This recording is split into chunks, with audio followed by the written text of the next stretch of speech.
Introducing from Fort Collins, Colorado, community-funded enterprises. I'm a living sunset, lightning in my bones. It pushed me to the edge, but my will is stone. 'Cause I believe in a better way.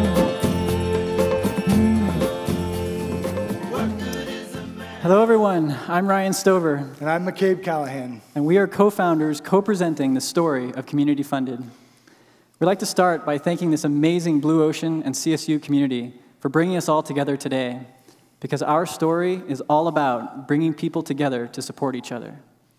One person can't raise a barn. It takes an entire community, and community collaboration is at the core of our humanity. Our company is Community Funded Enterprises. We build technology that drives community collaboration, connecting people to all forms of capital.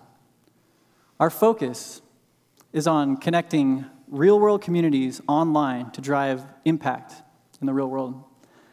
Today, we're going to tell you the story of two ahas, a product that empowers, and a bold vision of the future. By the time we're done, you're going to see that when communities like this one come together, anything is possible. Everyone has an it. Our it is community funded, and for community funded, It started here, at the first aha moment when it all became clear. In 2010, after being in business for 8 years, my local coffee shop Mugs needed to expand. I fought for 8 months trying to secure capital. The bank saw Mugs as just another coffee shop in a struggling economy. However, the customers of Mugs saw it as their community. Mugs struggled with the universal challenge of accessing capital. When the Mugs community heard this story, an amazing thing happened. The Mugs community united to share money, time, resources. It is an example of real-world collaboration. We realized that this story could have been amplified by technology. We envisioned a platform that empowered individuals to share their story with a broader online community in hopes of gaining capital for their ideas.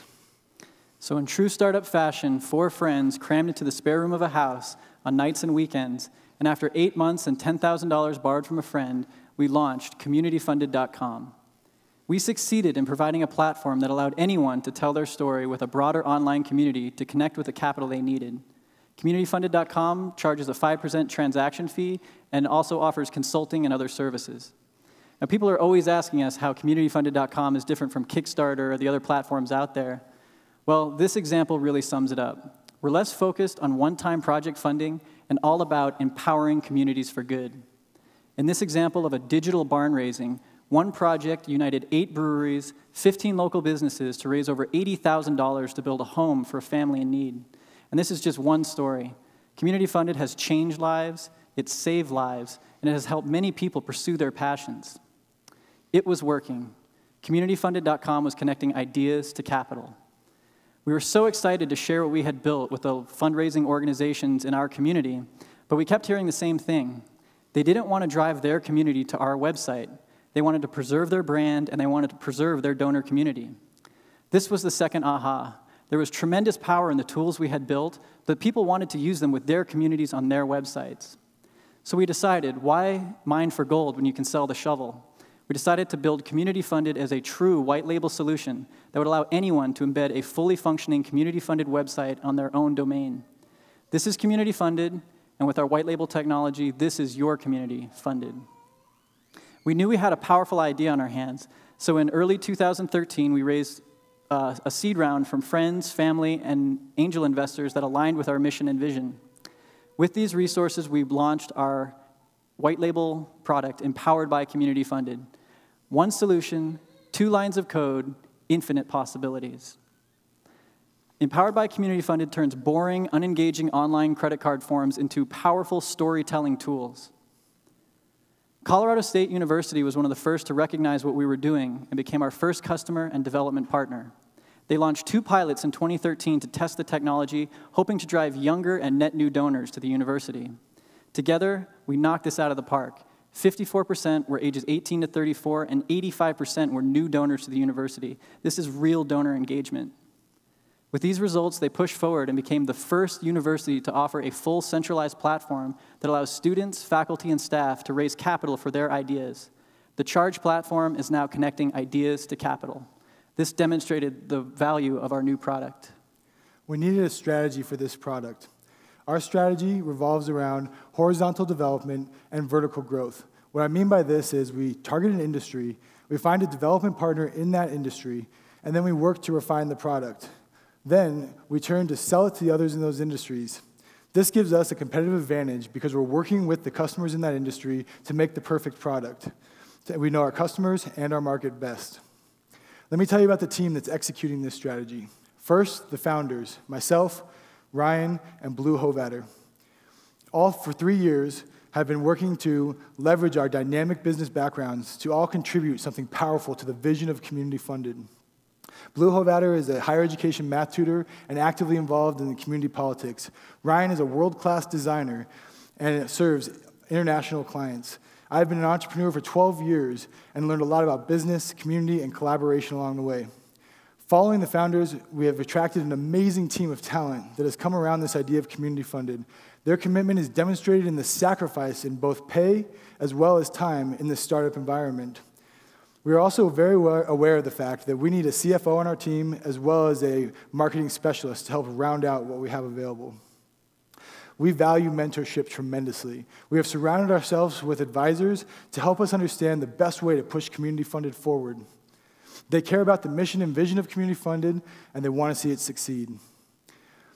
Our development partners are champions for this idea and are helping us build the best possible product for this industry, for their industries. Let's talk about the market and industry. First, we're focused on higher education, so let's talk about university market potential. Online giving is a $26 billion industry. We enhance online giving. It grew 10.2% in last year and is projected to double by 2020 to $52 billion. If we look at our development partners in higher education and healthcare, they make up almost 29% of the online giving growth that's taking place. If we take our university market and drive down to the segment of universities that receive their funding 15% through fundraising, they have over 5,000 students. There's over 950 colleges that could use our Empowered by Technology. One of those is the University of Colorado Boulder. In February of this year, we went head-to-head against our biggest competitors to win the competition for their crowdfunding platform. University of Colorado Boulder is now Empowered by Community Funded. How are we beating these competitors? Let's look at what Richard Swart has to say. As an expert in the industry, I have yet to see a platform with such rich features and a true understanding of the customer need as Community Funded. This is from one of the largest advisors and experts in the industry.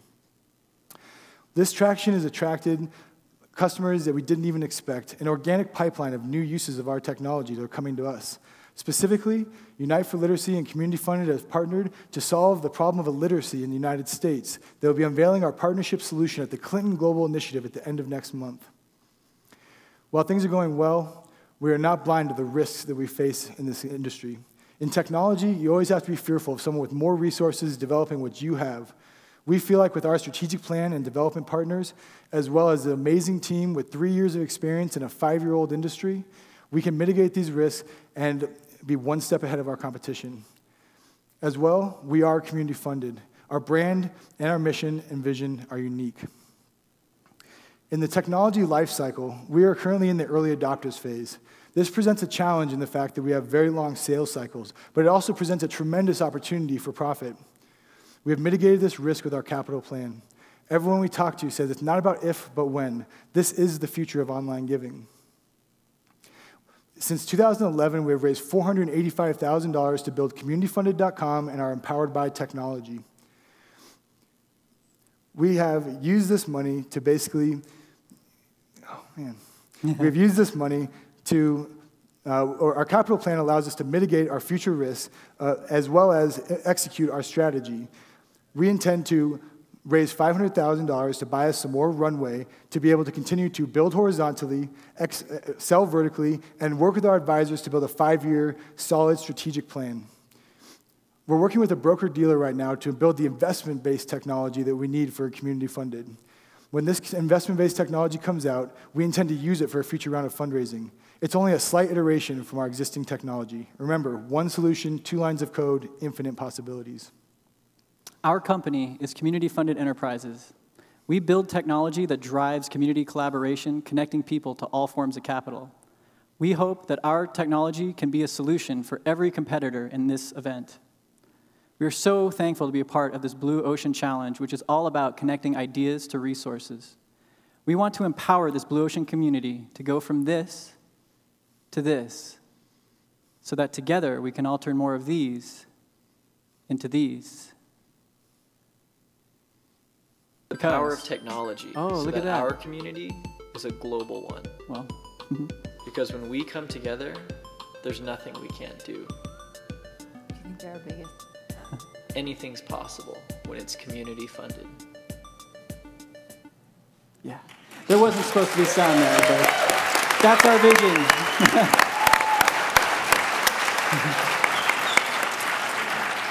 That's what happens with late game audibles.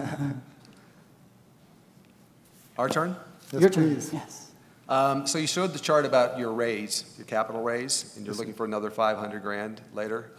What's the revenue line right now? I noticed that. What are the revenue figures right now for the company? Sure. So last year we generated just over $17,000 in revenue total with just the community-funded platform live. This year we've already sold over $50,000 worth of the platform. Some have been early adopters that we've given a discount, like an early adopter price to. But we just sold our full price platform at $25,000 recently. Are you doing free pilots, or are you requiring payment from everyone? You know, we're requiring payment because there's a lot of people that want this for free, and that creates a lot of workload. And we still have a lot of development where we want to continue to enhance this tool and make it a better tool. And so, you know, instead of giving it away for free, we'd rather be spending our time on enhancing what we have created already. So, but we have given some examples of this, some tools to different people for free. Thanks. For the programs that you charge to platforms like $25K a year, I think you said, are you also taking a 5% fee on all the fundraising, or just processing costs? Or? Yeah, it's a great question. We actually, 5% is taken on communityfunded.com, and we have a $25,000 annual subscription that we charge for the larger organizations. We're also working on a subscription model for some of the smaller nonprofits. It'd be a monthly fee. But on the Empowered by platforms, there typically aren't transaction fees for the $25,000 solution. And is that you paying the transaction fees or the customer? The customer. Well, the interesting thing about how our technology works is that we're actually able to embed Empowered by Community Funded into their existing website and systems. So it uses their same payment processor, it uses their same whole back end. So it really is very non-disruptive to their workflow. So they're able to, you know, empower their message without changing their technology. Tell me more how you're going to expand to new customers. It's clear and makes sense. You've gotten Colorado customers. What's the plan? How does this grow? Well, you know, currently we're trying to find a balance between letting the industry mature a little bit. We know, like I said, our customers keep telling us at conferences we're attending, you know, it's not if but when. We know this is the way that online giving is going with storytelling tools. But currently we're leveraging LinkedIn to make relationships. We've built some powerful groups on LinkedIn with university crowdfunding that are attracting different people in that area to come and you know, have dialogue about the conversation about crowdfunding for universities. As well, we do a Friday webinar that people are attending to learn more about the tool. So right now we're kind of in this education phase, in this early adopter phase. And so to scale, we continue to build relationships with other universities. We have about 24 universities that we've been talking to over the last 6 months or so. And those are not all in Colorado.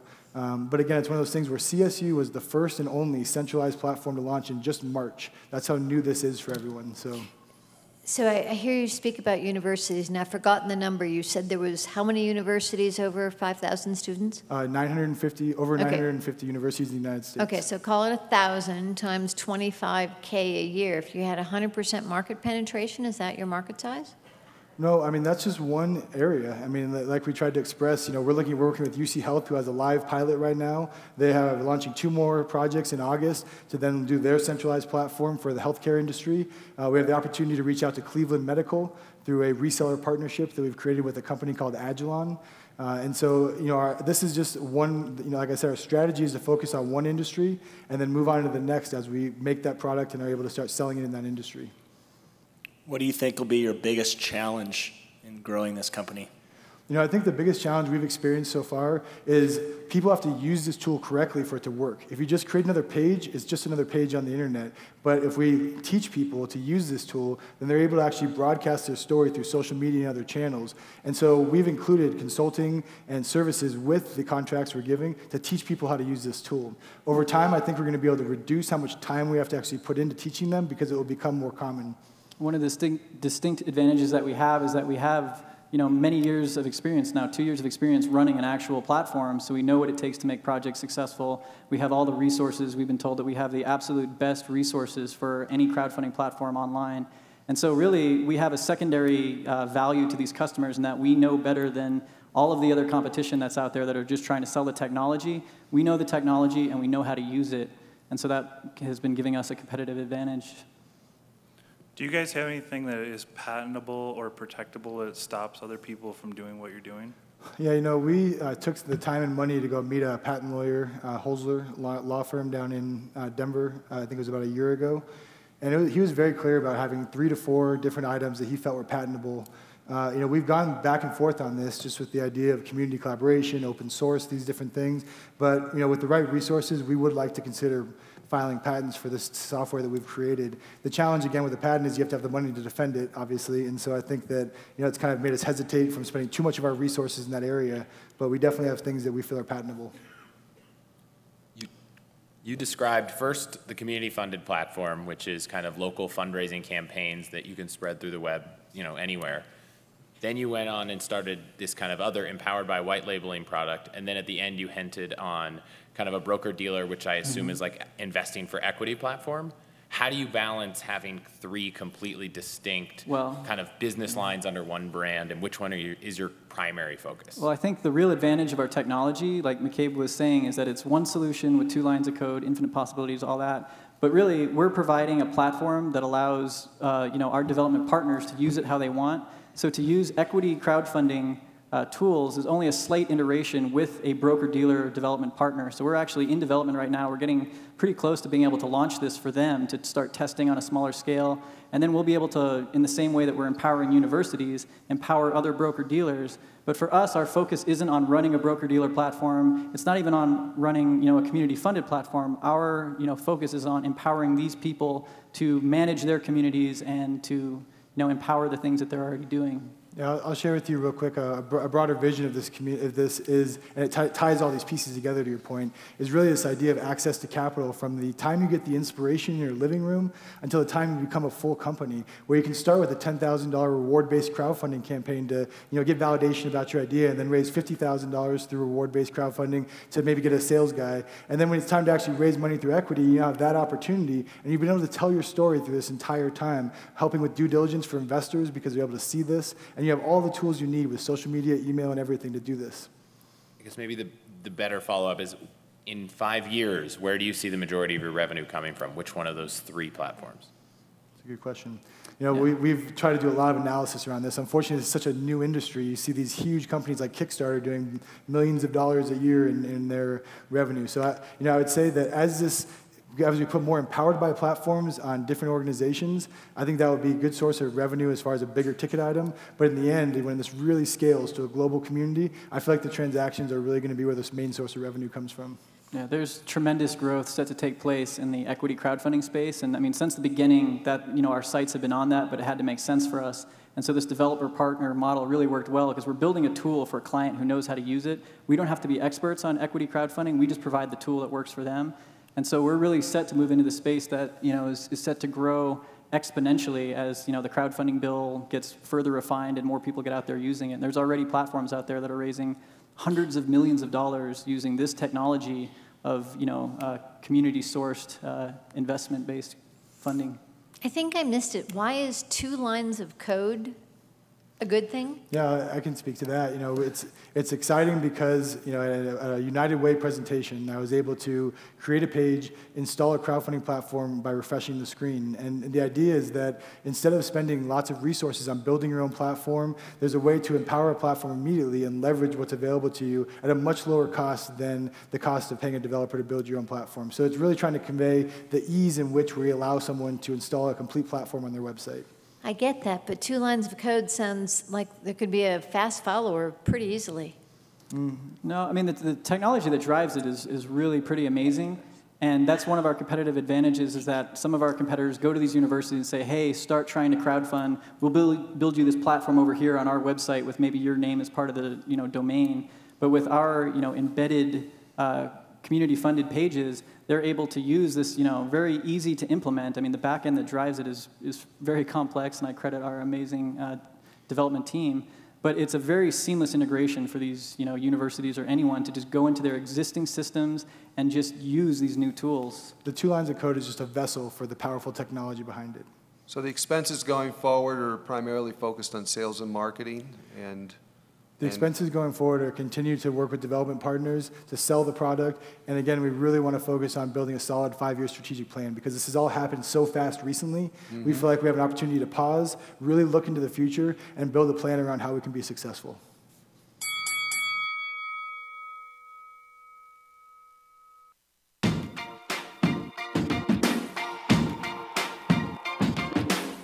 I used to bite my tongue and hold my breath, scared to rock